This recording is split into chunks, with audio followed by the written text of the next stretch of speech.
Pour faire un bon thé, il faut avoir des bons éléments, c'est-à-dire il faut avoir des jolies théières, il faut avoir un joli bol, il faut avoir... Non, je suis en train de vous raconter des bêtises. En fin de compte, tout ça, c'est très joli, c'est extrêmement beau, mais pour faire un bon thé, il n'y a pas besoin d'avoir ces très beaux éléments. Un simple gaiwa suffit à faire un bon thé. Alors, pourquoi je voulais faire cette petite vidéo? Parce que c'est vrai qu'on vend de très très beaux objets, mais ces objets, c'est avant tout pour le plaisir des yeux, c'est avant tout pour le plaisir de prendre le temps de boire son thé. Prendre le temps, c'est très très important. On ne boit pas le thé comme une boisson qu'il faut simplement ingurgiter. On va prendre le temps de le faire. On prend le temps, par exemple, avec un simple gaiwa qui vaut quelques euros. Ça vaut à peu près 5 euros un gaiwa, vous voyez. Eh bien, on va prendre le temps de mettre sa quantité de thé.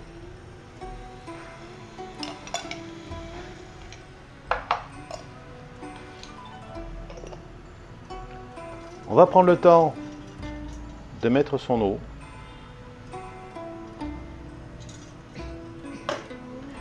Et de laisser infuser légèrement son thé pour ensuite le filtrer et se préparer sa boisson. Donc vous voyez, avec des éléments très simples, on peut boire un très très bon thé.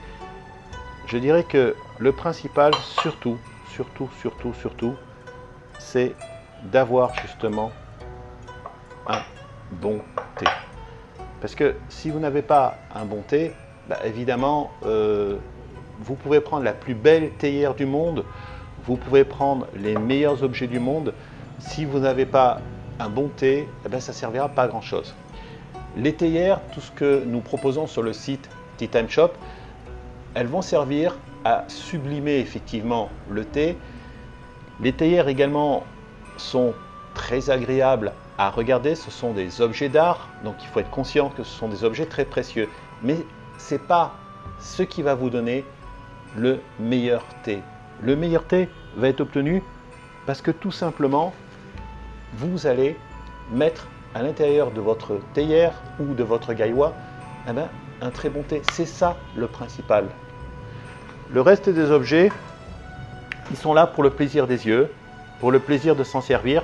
Parce que c'est vrai que, allez, je vais être franc avec vous, le gaiwa qui est à l'origine, comment préparer le thé avec le gaiwa? C'est vrai qu'à l'origine, le gaiwa, c'est le premier verre qui a servi à faire, je dirais, le thé. C'est pas très pratique à utiliser, vous voyez, il faut le prendre correctement, il faut ensuite mettre le couvercle de manière à filtrer l'eau, comme je le fais maintenant. Alors que lorsque vous avez une théière, c'est vrai que le geste est totalement différent.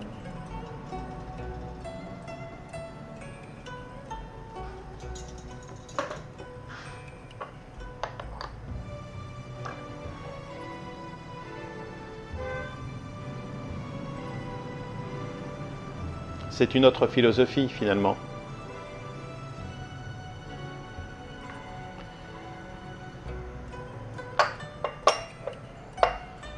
En conclusion, la méthode Gonfushia permet effectivement de sublimer le thé. C'est une méthode de boire le thé et c'est une méthode qui va permettre de le sublimer. Je redis encore ce mot, encore une fois, vraiment de le sublimer. Mais avant tout, il faut avoir un bon thé. Si vous n'avez pas un bon thé, effectivement, vous pouvez avoir le meilleur verre, le meilleur théière, ça ne sera pas, la liqueur de thé ne sera pas bonne. Donc n'hésitez pas, d'abord, la matière première c'est le thé, et ensuite tous les autres éléments qui sont là pour vous donner du plaisir à utiliser, d'utilisation, pour vous donner du plaisir des yeux, car boire son thé, c'est pas simplement, je le redis encore une fois, avaler un breuvage. Boire son thé, c'est un plaisir au niveau du toucher, c'est un plaisir au niveau des yeux, c'est un plaisir de se servir de tous ces éléments. C'est véritablement un moment zen. Bonne dégustation.